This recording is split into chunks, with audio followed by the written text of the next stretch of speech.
আমরা যারা লিখিত পরীক্ষায় যারা ভালো করছে আমরা তাদের। তবে হেড স্যার নিজে বলছে যে ভালো করলো 2 ঘন্টা আগে যার নাম শুনলাম সেই কেন ভালো করলো, অন্যরা ভালো করলো না। হেড স্যার আমাদের কিছু বলেন নাই, আমরা এই বিষয়ে জানি না। আমি ওই বিষয়ে হেড স্যার। নিয়োগ বাণিজ্যে অভিনবত্ব পাওয়া গেল এবার। অভিযোগ উঠেছে 24 শতক জমি ঘুষ বাবদ নিয়ে চাকরি দিয়েছে নিয়োগ কমিটি।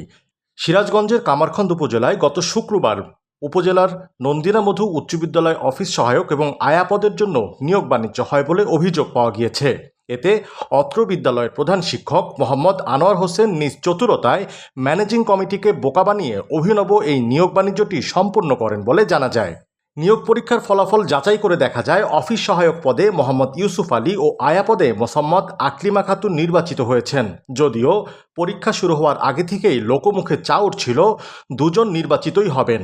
প্রধান শিক্ষকের একটি সূত্রে জানা যায় আগে থেকেই তাদের নিয়োগের বিষয়টি নিশ্চিত করা ছিল, যার ফলে একটি লোক দেখানো নিয়োগ পরীক্ষার আয়োজন করা হয়েছে মাত্র। তাহলে আমরা কি ভেবে নেব যে পরীক্ষা দেওয়া নিয়ম হয়েছে? না, অবশ্যই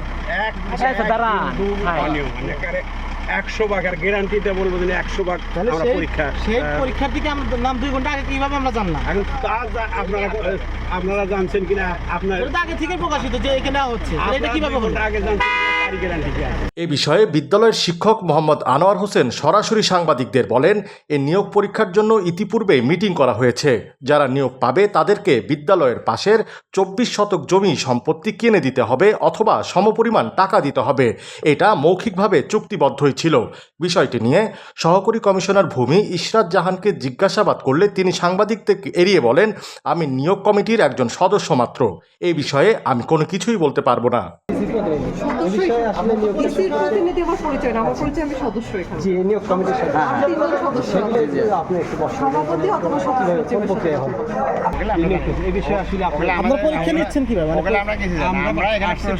আমরা আছি, সবাই ছিল 5 জন কমিটির সদস্য। আমরা এখানে প্রশ্ন করছি, সবাই প্রশ্ন দিচ্ছে, প্রশ্ন করে আমরা পরীক্ষা নিয়েছি এবং যারা লিখিত পরীক্ষা ভালো করছে যোগ করে যে বেশি হচ্ছে তাকে সুপারিশ করে। তবে নন্দিনা মধু উচ্চ বিদ্যালয়ের প্রধান শিক্ষক আনোয়ার হোসেন, আয়া অথবা অভিষয়ক, এই 2 পদে যারা বিজয়ী হবে তাদেরকে বিদ্যালয়ের পাশের জমি কিনে দিতে হবে। যে জিতছে ইউসুফ, ওদেরই হচ্ছে বিদ্যালয়ের পাশে 24 থেকে 22 ডিসিমাল এরকম একটা সম্পত্তি ছিল। ওদের জমি আপনাকে দেব, আমাদের হচ্ছে এই পরীক্ষায় জিতিয়ে দিতে হবে।